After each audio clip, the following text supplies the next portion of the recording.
बेटा आप जो नोट्स बनाएंगे, नोट्स बनाने का मेथड ध्यान रखो आप कि जो पहले अपन ने पढ़ाया है ना आपको, तो आपने समझ लिया।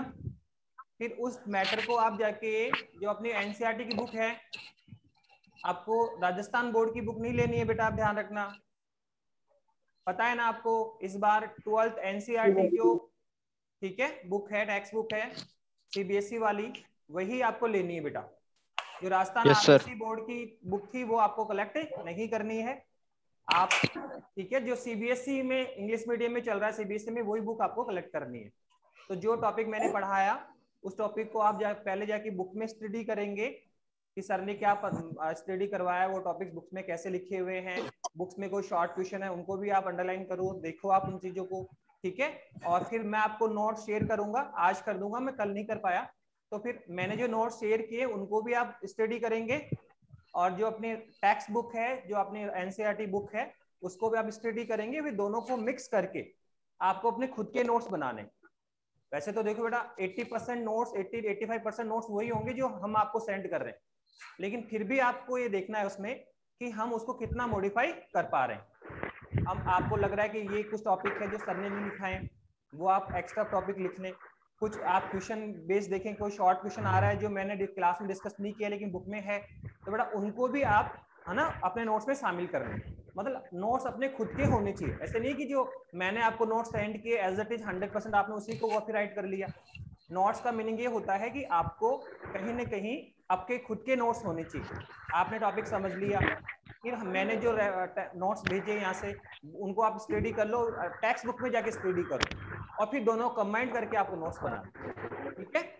तो आप नोट्स कंटिन्यू बनाते रहेंगे, बड़ा ध्यान रखना। आप कल संडे है तो आज से आप शुरू कर लेंगे और कंटिन्यू नोट्स रेगुलरली में बनाएंगे। ऐसे नहीं कि हम क्लास 4, 5, 7 क्लास हो गई है और आपने नोट्स नहीं बनाए। एवरीडे के नोट्स आपको एवरीडे ही बनाने, उससे क्या होगा कि आगे का टॉपिक आपको ज्यादा बेटर समझ में आएगा। चलो ठीक है बेटा, आज की क्लास कंटिन्यू करते हैं। आप सुन रहे हो बेटा, कोई दिक्कत आ रही है क्या? No sir. No sir. बेटा वॉइस क्लियर आ रही है सबकी बात में? Yes sir. चलो बेटा क्लास कंटिन्यू करें। Yes sir. Yes sir. बेटा टॉपिक समझ में आ रहे हैं ना, कोई दिक्कत तो नहीं आ रही है? Yes sir. ठीक है बेटा। Yes sir. ठीक है, क्लास की ड्यूरेशन में प्रिंट ऑफ साइलेंट रहना ध्यान रखना बेटा, ठीक है। अपन बात कर लेंगे, कोई इश्यू होगा तो मैं बात कर लूंगा आपसे, ठीक है। ओके, क्लास शुरू करते हैं बेटा। देखो बेटा आज का जो हमारा टॉपिक होगा वो होगा कूलाम का नियम। कूलाम का नियम क्या है, उसने कूलामीय फोर्स डिफाइंड किया, फिर उसकी वेक्टर फॉर्म भी लिखेंगे, और कूलाम के नियम से जो कनेक्टेड न्यूमेरिकल्स हैं जो टेक्स्ट बुक में भी कुछ एग्जांपल्स दे रखे हैं उनको अपन स्टडी करेंगे। तो हमारा आज का टॉपिक क्या है? कूलाम का नियम।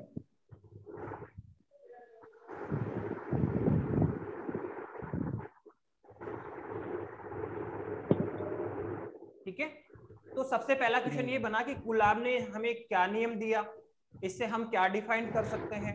तो देखो हमने कल ही स्टडी किया था कि कोई भी दो जो चार्ज होते हैं, सपोज करो ये है आपका Q1 चार्ज, ठीक है, और ये है आपका Q2 चार्ज। कोई भी दो चार्ज हैं जो यहाँ पर रखे हुए हैं, तो हमने क्या स्टडी किया था कि सर ये दोनों चार्ज, दोनों आवेश एक दूसरे को सर फोर्स अप्लाई करते हैं। क्या करते हैं बेटा? ये दोनों आवेश एक दूसरे को क्या करेंगे बेटा? फोर्स अप्लाइड करेंगे। ये आवेश Q1 इस Q2 को फोर्स लगाएगा, और ये जो Q2 आवेश है इस Q1 को फोर्स लगाएगा। जैसे हमने कल बताया था कि जैसे एक प्रोटॉन है आपका, सेकंड आपका प्रोटॉन है, तो ये दोनों प्रोटॉन आपस में क्या करेंगे? फोर्स अप्लाइड करेंगे, एक दूसरे को फोर्स लगाएंगे। सर कैसा फोर्स लगेगा? तो हम ये भी जानते हैं बेटा, ये दोनों रिफ्लेक्ट करते हैं, दोनों आपस में क्या करेंगे? प्रतिकर्षण का बल लगेगा यहाँ पे। और अगर एक प्रोटॉन है और एक इलेक्ट्रॉन है तो दोनों में अट्रैक्शन है कि नहीं बताओ? क्या दोनों एक दूसरे को आकर्षित करेंगे क्या? तो आप देख रहे हैं कि कोई भी दो आवेश, चाहे प्रोटॉन प्रोटॉन हो, चाहे प्रोटॉन इलेक्ट्रॉन हो, या इलेक्ट्रॉन इलेक्ट्रॉन हो, कोई भी दो आवेश अगर रखे हुए हैं तो वो दोनों एक दूसरे को फोर्स अप्लाई करते हैं।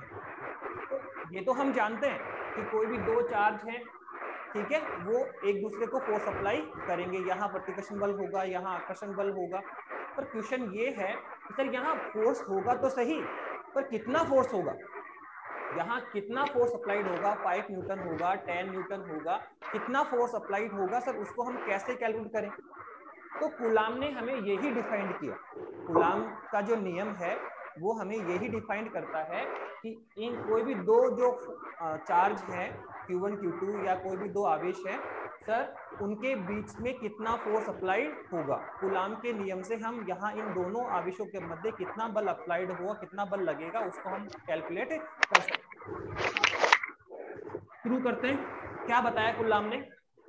कूलाम के नियम को परिभाषित करने के लिए हमने दो आवेश लिए Q1 और Q2, जो कि स्थिर अवस्था में उपस्थित होते हैं। जो क्या होने चाहिए? स्थिर अवस्था में होने चाहिए।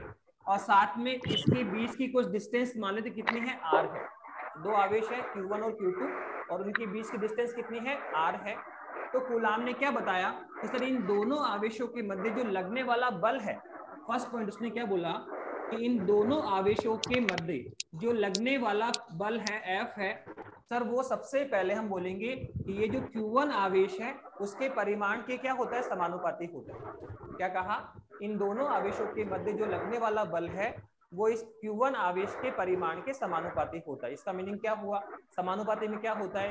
ये ज्यादा है तो ये भी ज्यादा, और ये कम है तो ये भी कम। इसका मतलब क्या है कि अगर जो Q1 आवेश है उसका परिमाण आपने यहाँ पे ज्यादा रखा, अगर Q1 आवेश का परिमाण ज्यादा है तो इनके बीच लगने वाला बल भी क्या होगा? ज्यादा। और यदि Q1 आवेश का परिमाण कम है तो इसके बीच में लगने वाला बल भी क्या होगा बेटा? कम होगा। ठीक है, तो ये सबसे पहले बताया कि सर इन दोनों आवेशों के मध्य जो लगने वाला बल है वो इस Q1 आवेश के परिमाण के समानुपाती होता है। इसका मतलब यहाँ जो आप आवेश रख रहे हैं उसका परिमाण आपने कितना रखा? 5 कूलाम रख सकते हो, 10 कूलाम रख सकते हो, 50 कूलाम भी हो सकता है। तो आप अगर आवेश यहाँ ज्यादा रखोगे, उसका परिमाण ज्यादा रखोगे तो फोर्स भी क्या होगा? ज्यादा। और अगर आपने यहाँ आवेश कम रखा है तो फोर्स भी क्या होगा? कम। तो सबसे पहले बताया कि इन दोनों आवेशों के मध्य लगने वाला कूलामीय बल इस Q1 आवेश के परिमाण के क्या होता है? समानुपातिक होता है। इसका मतलब आवेश ज्यादा है तो बल भी ज्यादा, आवेश कम है तो बल भी कम। दूसरा, उसने ये भी कहा कि सर इन दोनों आवेशों के जो मध्य लगने वाला बल है सर, वो इस Q2 आवेश के परिमाण के भी क्या होता है? समानुपातिक होता है। ये जो आपका दूसरा आवेश Q2 है तो उसके परिमाण के भी क्या होता है? समानुपातिक होता है। इसका मीनिंग क्या है कि सर हमने यहाँ आवेश ज्यादा रखा है तो लगने वाला बल भी क्या होगा? ज्यादा। और अगर आपने यहाँ आवेश कम रखा है तो बेटा लगने वाला बल भी क्या होगा बेटा? कम होगा। ठीक है, तो हम इन दोनों को कंबाइन करके लिखते हैं। ठीक है, उसने कंबाइन करके लिखा है। हम कंबाइन करेंगे तो लिखेंगे कि F समानुपाती Q1 इंटू Q2। ठीक है, इसको अलग अलग मैंने समझा दिया, जबकि कूलाम ने तो डायरेक्ट बोला कि सर किन्हीं दो आवेशों के मध्य लगने वाला कूलामीय बल, किन्हीं दो आवेशों के मध्य लगने वाला कूलामीय बल दोनों आवेशों के परिमाण के, Q1 Q2 दोनों का परिमाण है, दोनों आवेशों के परिमाण के गुणनफल के क्या है? समानुपाती है। इन दोनों कंबाइन करके लिखा, कुछ नहीं किया। ठीक है, और क्या देखा कि अगर आवेश का परिमाण ज्यादा है तो फोर्स भी ज्यादा होगा, आवेश का परिमाण कम है तो फोर्स भी क्या होगा? कम होगा। तो हमने कहा कि सर ये उसने फर्स्ट स्टेटमेंट दिया। अब दूसरा क्वेश्चन ये बन रहा है कि सर इन दोनों आवेशों के मध्य जो लगने वाला बल है, क्या सर वो इनके मध्य की जो डिस्टेंस R है, क्या सर वो उस पर भी डिपेंड होता है? क्या R जो डिस्टेंस R है सर वो भी इस फोर्स को प्रभावित करेगी क्या? तो उसने कहा हाँ बिल्कुल, ये जो डिस्टेंस R है सर वो इस फोर्स को प्रभावित करेगी। सर कैसे? उसने कहा दोनों आवेशों के मध्य जो लगने वाला बल है, दोनों आवेशों के मध्य जो लगने वाला बल है सर वो उन दोनों आवेशों के मध्य की दूरी के वर्ग के क्या होता है? व्युत्क्रमानुपातिक होता है। जो लगने वाला बल है वो दोनों आवेशों के मध्य की दूरी के वर्ग के क्या है सर? व्युत्क्रमानुपाती होता है। व्युत्क्रमानुपाती में क्या होता है? एक तो है समानुपाती, उसका मतलब ये ज्यादा तो ये भी ज्यादा, ये कम तो ये भी कम। इनवर्स लॉ में क्या होता है कि डिस्टेंस ज्यादा होगी तो फोर्स क्या होगा? कम। अगर डिस्टेंस कम है तो फोर्स क्या होगा? ज्यादा। उल्टा होगा। इसका मतलब जैसे आपने कोई दो चार्ज ले ली, तो ये दो चार्ज है Q1 और Q2। ठीक है, एक तो आप इसको पास पास में रख दो और एक आप इसको डिस्टेंस में रख दो। सर Q1 और Q2, तो दोनों में क्या डिफरेंस देखा आपने? सर यहाँ डिस्टेंस क्या है? कम है। ये दोनों चार्ज पास पास में रखे हैं, डिस्टेंस कम है, और डिस्टेंस कम है तो फोर्स क्या होगा? ज्यादा होगा। और अगर सर यहाँ देखो आपने क्या किया सर, चार्ज को दूर ले गए तो डिस्टेंस क्या हो गई सर? बढ़ गई, और डिस्टेंस बढ़ेगी तो फोर्स का मान क्या होगा? कम होगा। इसका मीनिंग क्या हुआ कि जो आवेश है वो जितने पास पास रखे होंगे, जितने एक दूसरे के क्लोज होंगे, उनके बिटवीन लगने वाला जो फोर्स है, उनके बीच में जो लगने वाला फोर्स है सर वो उतना ही क्या होगा? ज्यादा होगा। ठीक है, सॉरी, जितना, हाँ जितना क्लोज है तो लगने वाला फोर्स उतना ही ज्यादा होगा। जैसे जैसे दूर जाएंगे डिस्टेंस क्या होगी? बढ़ेगी, तो फोर्स क्या होगा? कम होगा। तो यही आपका कूलाम का नियम है। कूलाम के नियम ने क्या समझाया हमें? कूलाम के नियम ने बताया कि सर किन्हीं दो स्थिर आवेश, सबसे पहले एक मोटी बात क्या कि सर कूलाम का नियम केवल स्थिर आवेशों पर ही लागू होता है। क्यों? अभी आगे चल के समझाएंगे। फिलहाल ध्यान रखना कि ये दोनों आवेश स्थिर अवस्था में होने चाहिए। अगर ये आवेश गतिशील अवस्था में होंगे तो कूलाम का नियम लागू नहीं होता। क्यों नहीं होता अभी आगे चल के समझा रहे। फिलहाल ध्यान रखो कि ये दो स्थिर आवेश है जिनका परिमाण कितना है, Q1 Q2 है, डिस्टेंस कितनी R है। तो कूलाम ने क्या कहा कि किन्हीं दो स्थिर आवेशों के मध्य लगने वाला कूलामीय बल दोनों आवेशों के परिमाण के गुणनफल के समानुपाती तथा मध्य की दूरी के वर्ग के व्युत्क्रमानुपाती होता है। यही है कूलाम का नियम। बहुत सिंपल है। कूलाम के नियम के अनुसार किन्हीं दो स्थिर आवेशों के मध्य लगने वाला कूलामीय बल दोनों आवेशों के परिमाण के गुणनफल के समानुपाती तथा मध्य की दूरी के वर्ग के व्युत्क्रमानुपाती होता है।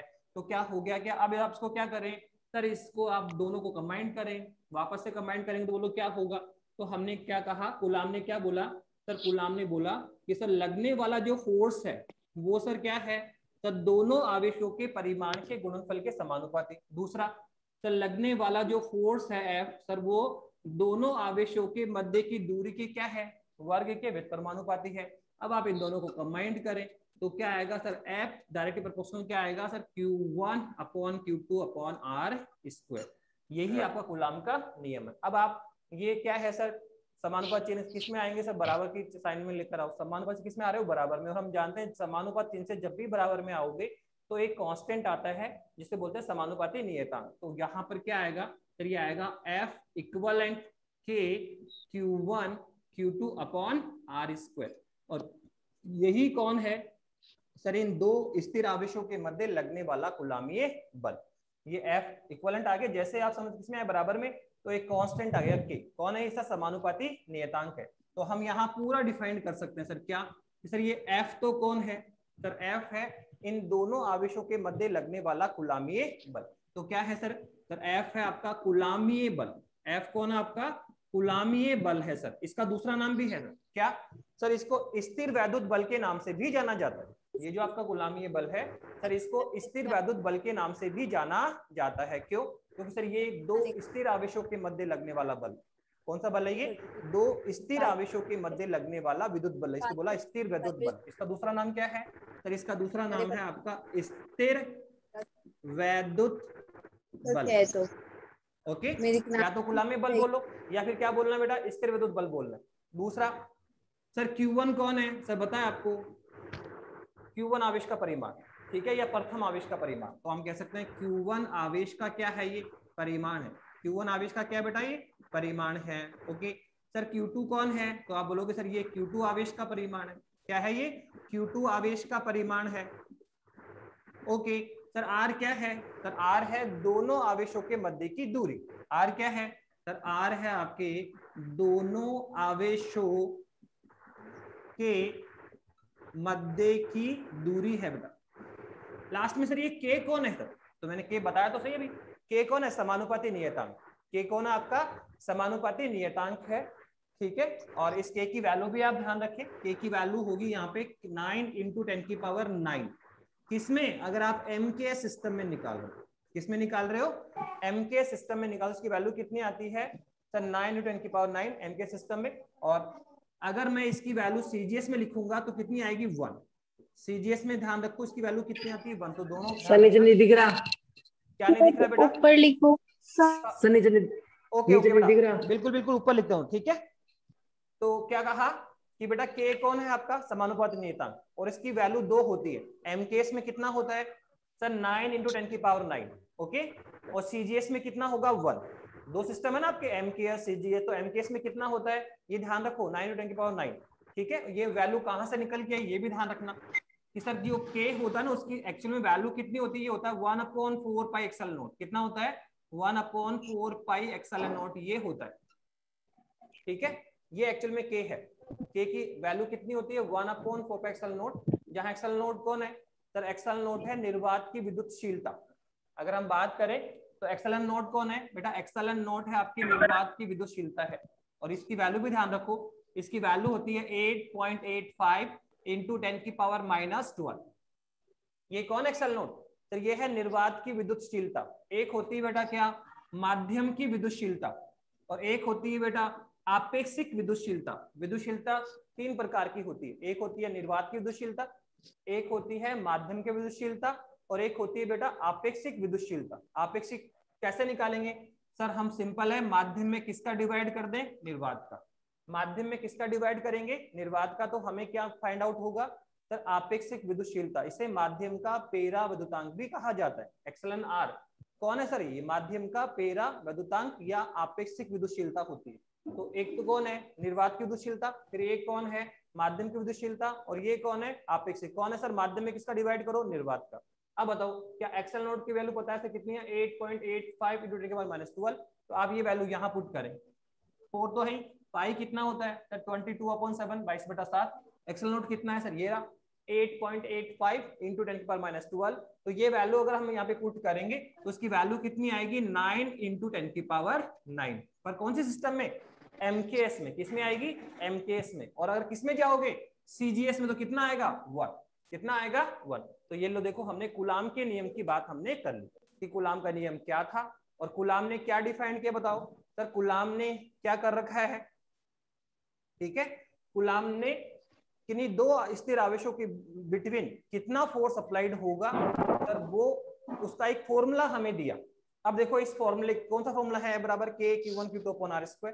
तो इस फॉर्मूले से हम इन दो आवेशों के बीच लगने वाला कूलामी बल कैलकुलेट कर सकते हैं। बोलेगा Q1 कितना है? 5 कूलाम, Q2 कितना है? 10 कूलाम, डिस्टेंस कितनी है? 2 मीटर। तो क्या मिलेगा? Q1 मिलेगा, Q2 मिलेगा, R मिलेगा। तो हम क्या कर सकते हैं? इन दो आवेशों के मध्य कितना फोर्स अप्लाइड हो रहा है वो हम इस सूत्र की सहायता से निकाल सकते हैं। तो कूलाम ने एक्चुअल में क्या बताया कि कोई भी, हम ये तो पहले भी जानते थे कि दो आवेशों के मध्य बल अप्लाइड होता है। दो प्रोटॉन आपस में प्रतिकर्षित होते हैं, दो इलेक्ट्रॉन भी प्रतिकर्षित होते हैं, एक प्रोटॉन इलेक्ट्रॉन आपस में आकर्षित होते हैं। ये सारे हम 9th क्लास से जान रहे हैं। पर एक्चुअल में फोर्स अप्लाइड हो रहा है, फोर्स लग रहा है, पर कितना फोर्स अप्लाइड होगा? ठीक है, कितना फोर्स अप्लाइड होगा सर, इसके बारे में हमें जानकारी नहीं थी। हमारे पास कोई फॉर्मूला नहीं था जिससे हम कैलकुलेट कर लें। तो कूलाम ने वो काम किया। कूलाम ने क्या किया कि किन्हीं दो स्थिर आवेशों के मध्य कितना बल लगेगा, बल लग रहा है ये तो पहले भी जानते हैं, पर बल कितना लगेगा सर वो किसने डिफाइन किया? कूलाम ने। तो बहुत सिंपल है, कूलाम का नियम सिंपल है। पहले तो हम कूलाम के नियम डेफिनेशन बोलेंगे कि कूलाम के नियम के अनुसार, कूलाम के नियम के अनुसार किन्हीं दो स्थिर आवेशों के मध्य लगने वाला कूलामीय बल दोनों आवेशों के परिमाण के गुणनफल के समानुपाती तथा मध्य की दूरी के वर्ग के व्युत्क्रमानुपाती होता है। हो गया नियम। फिर आपकी डायग्राम बनाई करें और यहाँ पे आ जाए, कंबाइन कर दें और फिर समान से बराबर में आ गए। तो ये है किन्हीं दो स्थिर आवेशों के मध्य लगने वाला कूलामीय बल। ओके, कितना होगा सर? K Q1 Q2/r²। और जहाँ Q कौन है? कूलामीय बल या स्थिर विद्युत बल। Q1 आवेश का परिमाण, Q2 आवेश का परिमाण, R क्या है? डिस्टेंस। ठीक है, और K कौन है? समानुपाती नियतांक। इसकी वैल्यू भी हमने आपके लिए लिख दी। ओके, तो ये सर हमने कूलाम का नियम लिखा। अब वो क्या बोलता है? कूलाम का नियम हमें निकालना है पर वेक्टर फॉर्म में निकालो। ये कूलाम का नियम हमने लिखा है, कूलाम का सूत्र भी हमने लिख दिया। पर हम जानते हैं जो बल है सर वो तो वेक्टर होता है, सदिश राशि होती है। तो अब बात करेंगे सर इसका वेक्टर फॉर्म लिखो। क्या लिखो इसका? कूलाम के नियम का क्या लिखना है? हमें वेक्टर फॉर्म लिखना है, सदिश रूप लिखना है। ठीक है, तो सदिश रूप भी लिखेंगे। पर पहले हम बात कर रहे हैं कूलाम के नियम से संबंधित महत्वपूर्ण निष्कर्ष। कूलाम के नियम से संबंधित महत्वपूर्ण निष्कर्ष करें। कूलाम का नियम से हम क्या क्या निष्कर्ष दे सकते हैं? तो देखिए, चलो पहले वेक्टर फॉर्म की बात कर लेते हैं। ये क्या है आपका? सर हमने अपने लिए फोर्स लिखा हुआ क्या है सर? F बराबर K Q1 Q2/r²। ठीक है, अब हम इसका वेक्टर फॉर्म लिख रहे हैं। पहले क्या लिख रहे हैं? इसका वेक्टर फॉर्म लिखेंगे। तो देखो वेक्टर फॉर्म लिखिए।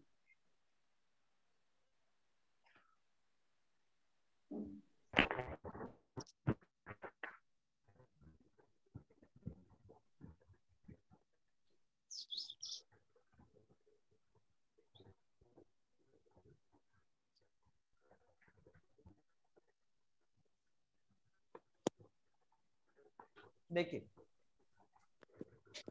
नंबर 1, कूलाम का जो रिजल्ट हमने दिया अभी भी कि सर कोई भी दो स्थिर आवेश है आपके, ये कौन है? Q1 और ये कौन है? Q2। बिटवीन डिस्टेंस कितनी है? R। तो सर इसके बीच में कितना फोर्स लगेगा सर? बता दिया, K Q1 Q2/r²। ओके, ये फोर्स लगेगा। तो देखो इस फोर्स को लेकर कूलाम ने कुछ इंपॉर्टेंट डिस्कशन और किया।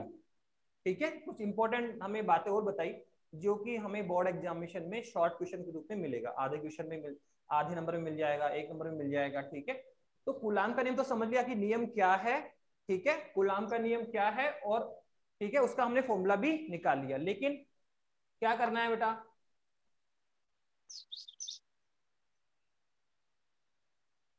ओके बेटा, अगर क्लास टाइम से पहले और हो जाती है, ये ध्यान रखना बेटा कि कई बार 30 मिनट में क्लास टाइम और हो जाता है तो वापस से हम रिजॉइनिंग करेंगे। टोटल टाइम कितना है क्लास का, 40 मिनट, ध्यान रखना, कल भी ऐसा ही हुआ था, ठीक है। 30 मिनट में कई बार क्लोज हो जाता है, तो फिर वापस से हमें क्या करना है, इसको रीजॉइनिंग कर लेते हैं। क्या कर लेते हैं बेटा, इसको रीजॉइनिंग कर लेते हैं।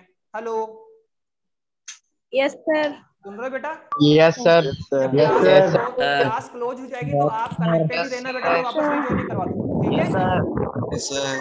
कल सेकंड मीटिंग में जब मैंने रिजॉइन किया था तो नंबर ऑफ स्टूडेंट कम थे, तो कोई बच्चा डिस्कनेक्ट नहीं होगा। Yes, sir. कंटिन्यू करेंगे ना, मैं with in 5-10 Yes, second sir. वापस चालू कर लेंगे। तो Yes, sir. गुलाम के नियम ने क्या बताया सर, गुलाम Yes, sir. बताया हमें कि सर फर्स्ट पॉइंट कि सबसे पहला पॉइंट ये है कि गुलाम का जो नियम है सर वो केवल स्थिर आवेशों पर लागू होता है। ये क्वेश्चन भी बहुत बार एग्जाम में आता है कि गुलाम का नियम लागू होता है, तो आप आंसर दोगे केवल स्थिर आवेशों पर, स्थिर आवेशों पर ही गुलाम का नियम अप्लाइड होता है। अब क्वेश्चन ये भी बनता है सर क्यों भाई स्थिर आवेशों पर लागू क्यों होता है, गतिशील आवेश पर लागू क्यों नहीं हो सकता? तो ध्यान रखना कि अगर आवेश स्थिर अवस्था में है तो ध्यान रखना वो केवल इलेक्ट्रिकल फील्ड, वो केवल विद्युत क्षेत्र तैयार कर सकता है, ध्यान रखना, ठीक है। स्थिर आवेश केवल क्या बना सकता है सर, विद्युत क्षेत्र तैयार करता है, ओके। जबकि अगर आवेश गतिशील अवस्था में है, यही आवेश अगर मूविंग पोजीशन में है तो सर वो electrical field plus magnetic field, वो आपका विद्युत क्षेत्र भी बनाएगा और वो आपका चुंबकीय क्षेत्र भी बनाएगा। तो देखो अगर आवेश मूविंग पोजीशन में है तो इलेक्ट्रिकल फील्ड के साथ साथ वो क्या डेवलप करता है, मैग्नेटिक फील्ड, चुंबक क्षेत्र भी तैयार करेगा। चुंबक क्षेत्र तैयार होगा तो फिर वहां पे चुंबकीय बल भी लगेगा, विद्युत बल तो लगेगा कि इलेक्ट्रिकल फील्ड है, और सर मैग्नेट आ गया इसलिए यहाँ पे चुंबकीय बल भी लगेगा। पर देखो कूलाम ने कहीं पर भी चुंबकीय बल की बात नहीं की है, उसने कहा कि यहाँ पे केवल विद्युत बल लग रहा है। तो विद्युत बल तो केवल एक ही कंडीशन में संभव है, जब आवेश किस पोजीशन में हो, स्थिर अवस्था। देखो जो भी चार्ज है, इस चैप्टर में हम लोग जो शुरू के 2 लेसन है इसमें हम इलेक्ट्रोस्टैटिक्स पढ़ रहे हैं, क्या पढ़ रहे हैं, वैद्युत की पढ़ रहे हैं। इसमें हम आवेशों का अध्ययन कर रहे हैं कि आवेश क्या है, आवेश की प्रॉपर्टीज क्या है, ठीक है। अब आवेश 2 पोजीशन में हो सकता है, वो स्थिर अवस्था में भी हो सकता है और गतिशील अवस्था में भी हो सकता है, ठीक है। तो शुरू के जो 2 लेसन है आपके, उसमें हम केवल आवेश को स्थिर मान के चलेंगे कि आवेश स्थिर अवस्था में है और स्थिर आवेश में क्या क्या प्रॉपर्टीज है, वो कौन कौन से फील्ड डेवलप कर सकता है। तो ध्यान रखना स्थिर आवेश केवल विद्युत क्षेत्र डेवलप करता है, ध्यान रखना, ये क्वेश्चन भी कई बार आता है कि स्थिर आवेश केवल तैयार करता है विद्युत क्षेत्र, जबकि अगर आवेश गतिशील अवस्था में होगा तो वो इलेक्ट्रिकल फील्ड तथा मैग्नेटिक फील्ड बेटा दोनों डेवलप करेगा, ठीक है, विद्युत क्षेत्र भी डेवलप करेगा और चुंबकीय भी डेवलप करेगा। तो अब हम बात कर रहे हैं कि शुरू के 2 लेसन जो हमारे हैं उसमें केवल स्थिर आवेश होगा, और फिर आगे की जो 2 लेसन होंगे उसमें हम आवेश को मूविंग पोजीशन में लेकर आएंगे और वहां हम मैग्नेटिक फील्ड की बात भी करना शुरू कर लेंगे। वहां फिर हम इलेक्ट्रिकल फील्ड के साथ साथ किसकी बात करेंगे, मैग्नेटिक फील्ड की बात भी करेंगे। लेकिन कूलाम ने मैग्नेटिक फील्ड के बारे में कोई डिस्कशन नहीं किया, इसलिए कूलाम का नियम केवल और केवल स्थिर आवेशों पर ही लागू होगा, क्योंकि स्थिर आवेश में ही केवल विद्युत क्षेत्र बनेगा और वहां विद्युत बल लगेगा। अगर आप मूविंग पोजीशन में लेंगे तो मैग्नेटिक फोर्स भी लगेगा, जबकि कूलाम ने मैग्नेटिक फोर्स की बात नहीं की है। तो आपको क्लियर हो गया होगा कि कूलाम का नियम केवल स्थिर आवेशों पर लागू होता है। क्यों होता है वो भी समझा दिया मैंने आपको। सेकंड ये बनता है कि सर हमने कहा कूलामीय बल क्या है, हमने वेक्टर फॉर्म की बात कर रहे हैं कि सर ये तो बल तो सदिश राशि होती है। तो सर अगर वेक्टर फॉर्म है तो फिर डेफिनेटली बताओ क्या करना पड़ेगा हमें, बोलो कि सर हमें यहाँ पर इस फोर्स की डायरेक्शन की बात करनी पड़ेगी। सदिश शब्द दिशा की बात करेंगे तो इसकी दिशा किधर होगी, तो देखो सिंपल सा है कि अगर हम डायरेक्शन की बात करेंगे तो यहाँ पे कहाँ पे डायरेक्शन लगेगा, तो सिंपल है सर इन दोनों आवेशों को मिलाने वाले पथ की दिशा में होगा। ये जो आपके दोनों आवेश है ना, इनके बीच में लगने वाला बल है सर वो कहाँ पे लगेगा, तो बहुत सिंपल है सर इन दोनों आवेशों को जो ये मिलाने वाली लाइन है ना इसके ऊपर बल लगेगा, या तो इसके लाइन के ऊपर बाहर की ओर या फिर अंदर की ओर। जैसे मैं बताऊं आपको, देखो क्या है, जैसे 2 प्रोटॉन है सपोज करो ये, तो सर आपने कहा सर इन दोनों में क्या लगेगा, प्रति क्वेश्चन सर ये प्रोटॉन इसको इधर धक्का मारेगा, इसको धक्का मारेगा, तो बताओ बल किधर लग रहा है, इसी लाइन पर ये दोनों बाहर दूर हटेंगे, इसी लाइन पे दोनों दूर हट रहे हैं। और अगर सर एक प्रोटॉन इलेक्ट्रॉन हो तो सर ये इसी लाइन पर एक दूसरे के अंदर क्लोज, एक दूसरे को पास में खींचेंगे। तो देखो फोर्स कहाँ लग रहा है सर, दोनों आवेशों को मिलाने वाली रेखा के या तो बाहर की तरफ जा रहा है या फिर अंदर की तरफ आ रहा है, या तो दोनों आवेश लाइन पर बाहर की ओर हट रहे हैं या फिर अंदर पर, इस लाइन पर तो हटेंगे, ये प्रोटॉन इधर भाग के तो नहीं जाएगा, नहीं सर, इन दोनों आवेशों को मिलाने वाली जो रेखा है उसके अनुदिश फोर्स लग रहा है, या तो बाहर की तरफ लग रहा है या फिर अंदर की ओर लग रहा है। तो बल की दिशा क्या होगी सर? बल की दिशा होगी दोनों आवेशों को मिलाने वाली रेखा के अनुदिश बोलते हैं बेटा इसको। क्या बोलते हैं बेटा इसको? अनुदिश। अनुदिश का मतलब बाहर की तरफ भी हो सकता है और अंदर की तरफ भी हो सकता है। तो क्या 2 पॉइंट समझ में आए कि कूलाम का नियम केवल स्थिर आवेशों पे लागू होता है। दूसरा, कूलाम का नियम, जो कूलामी बल है उसकी दिशा किधर होगी सर? दोनों आवेशों को मिलाने वाली रेखा के अनुदिश, या तो बाहर की तरफ होगी या फिर अंदर की तरफ होगी। प्रतिकर्षण है तो बाहर की तरफ और आकर्षण है तो अंदर की तरफ होगी। ठीक है। तीसरा सर, कूलामी बल की परास क्या होगी कि कौन सी कितनी डिस्टेंस पर कूलामी बल अप्लाई होता है। ये जो बीच की डिस्टेंस है r, क्या सर किसी भी दूरी पे कूलामी बल लगेगा या सर इसमें भी कोई कंडीशन है? तो हम सिंपल से कहेंगे कूलामी बल की जो परास है ना बेटा, वो कहां शुरू होती है? 10⁻⁻15 मीटर से कितनी होती है? अनंत तक होती है। मतलब कूलामी बल अप्लाइड कब होगा? कूलामी बल अप्लाइड कब होता है? जब दो आवेशों के बीच की डिस्टेंस, ये जो r है सर, उसकी वैल्यू 10⁻⁻15 मीटर से क्या होनी चाहिए? ज्यादा होनी चाहिए। 15 मीटर, 10⁻⁻15 मीटर या उससे ज्यादा। ज्यादा कितनी हो सकती है sir? 2 centimetre, 1 centimetre, 5 centimetre, 1 metre, कुछ भी हो सकता है, पर 10⁻⁻15 मीटर से, मतलब यहाँ दो आवेशों के बीच की जो डिस्टेंस है सर, वो 10⁻⁻15 मीटर से कम नहीं होनी चाहिए। अगर डिस्टेंस इन दोनों आवेशों की मध्य की जो डिस्टेंस है वो 10⁻⁻15 मीटर से भी कम है तो फिर कूलामी बल अप्लाइड नहीं होता, वहां कूलामी बल नहीं लगेगा। ठीक है। कूलामी बल कब लगता है? जब डिस्टेंस 10⁻⁻15 मीटर या उससे ज्यादा हो। अब क्वेश्चन ये भी बनता है, क्यों सर? अगर डिस्टेंस -15 से कम है, अगर डिस्टेंस -15 से कम है तो फोर्स अप्लाइड क्यों नहीं होता? तो देखो उसका मैं बता देता हूँ कि अगर हम जानते हैं कि अगर किन्हीं दो आवेशों के बीच की डिस्टेंस -15 मीटर से भी कम है तो उस केस में वो दोनों आवेश किस में होंगे? नाभिक में होंगे। तो हम जानते हैं नाभिक का रेडियस कितना होता है? 10⁻⁻15 मीटर। और डिस्टेंस अगर -15 से भी कम कर दिया आपने तो वो दोनों आवेश किस में चले गए सर? न्यूक्लियस में आ गए। वो दोनों चार्ज किस में आ गए बेटा? न्यूक्लियस में आ गए, नाभिक में आ गए। और नाभिक में तो हम जानते हैं कि एक प्रोटॉन और प्रोटॉन, यहाँ नाभिक के अंदर कौन है? प्रोटॉन और न्यूट्रॉन्स होते हैं सर। तो सर इनके मध्य कूलामी बल नहीं लगता। वहां कौन सा बल लगता है? नाभिकीय बल लगता है। नाभिक के अंदर तो दो प्रोटॉन भी आपस में क्या हो रहे हैं? आकर्षित। जबकि कूलाम क्या कह रहा है? नहीं नहीं, ऐसा नहीं होता। दो प्रोटॉन आपस में क्या करेंगे सर? रिफ्लेक्ट होते हैं सर, ये कूलामी बल है। लेकिन अगर नाभिक में चले जाओगे तो वहां तो प्रोटॉन प्रोटॉन आपस में क्या हो रहे हैं? आकर्षित हो रहे हैं। न्यूट्रॉन न्यूट्रॉन भी आपस में क्या हो रहे हैं? आकर्षित हो रहे हैं। तो वो कौन सा फोर्स है? नाभिकीय बल। और वो कब लगता है? जब नाभिक के इनसाइड जाओगे। इनसाइड कब जाओगे? जब डिस्टेंस 10⁻⁻15 मीटर से क्या हो जाएगी? कम हो जाएगी। तो कुल मिला के डिस्टेंस को आपको -15 से ज्यादा रखना पड़ेगा। ज्यादा रखोगे तब ही हम कर पाएंगे। तो क्या 3 टॉपिक समझ में आ रहे हैं? सुन पा रहे बेटा? सब लोग सुन रहे हो ना class? Yes sir. Yes, sir. तो पहला पॉइंट यस सर। बस बेटा, ज्यादा Yes, sir. आप होता है। ठीक है? Yes, sir. स्थिर आवेशों पर लागू होता है। दूसरा, दोनों बल की दिशा कहां पर है? दोनों आवेशों को मिलाने वाले पथ के अनुदिश होती है। तीसरा, जो डिस्टेंस है कूलामी बल की परास है वो कितनी? -15 मीटर से इनफाइनाइट होनी चाहिए। 4 नंबर क्या है सर? 4 नंबर है कि सर कूलामीय बल, कूलामीय बल क्या है? केंद्रीय बल होता है। कूलामीय बल क्या होता है? केंद्रीय बल होता है। सर केंद्रीय बल कैसे डिसाइड किया आपने? तो वो तो हम जानते हैं, 11th क्लास में स्टडी किया। सेंटर फोर्स किसे कहते हैं? एक ऐसा फोर्स जो कि किसी एक केंद्र बिंदु की ओर अप्लाइड होता है। एक ऐसा फोर्स जो कि केंद्र बिंदु की ओर अप्लाइड, जैसे हमने कहा ये हमारी अर्थ है तो गुरुत्वाकर्षण बल हमेशा पृथ्वी के सेंटर की ओर लगता है। तो वो कौन सा बल हुआ? सेंटर फोर्स हुआ। क्योंकि कहीं पे वस्तु यहाँ पे हो, वस्तु यहाँ हो, वस्तु यहाँ हो, पृथ्वी क्या करती है सर? सेंटर की ओर खींचती है।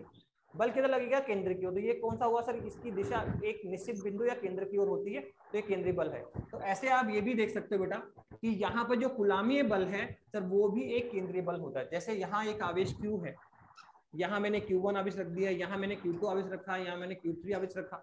तो सर इस पे यहाँ बल कितना लगेगा? तो देखो ये लगाएगा इस दिशा में, ये लगाएगा इस दिशा में और ये लगाएगा इस दिशा में। तो जितने भी फोर्स आ रहे हैं इसके ऊपर Q1 फोर्स लगा रहा है, Q2 लगा रहा है, Q3 लगा रहा है, और सारे फोर्स क्या एक ही बिंदु पर एक ही सेंटर पे अप्लाइड हो रहे हैं क्या, इससे बोलेंगे जो कूलाम्बीय बल है वो भी क्या है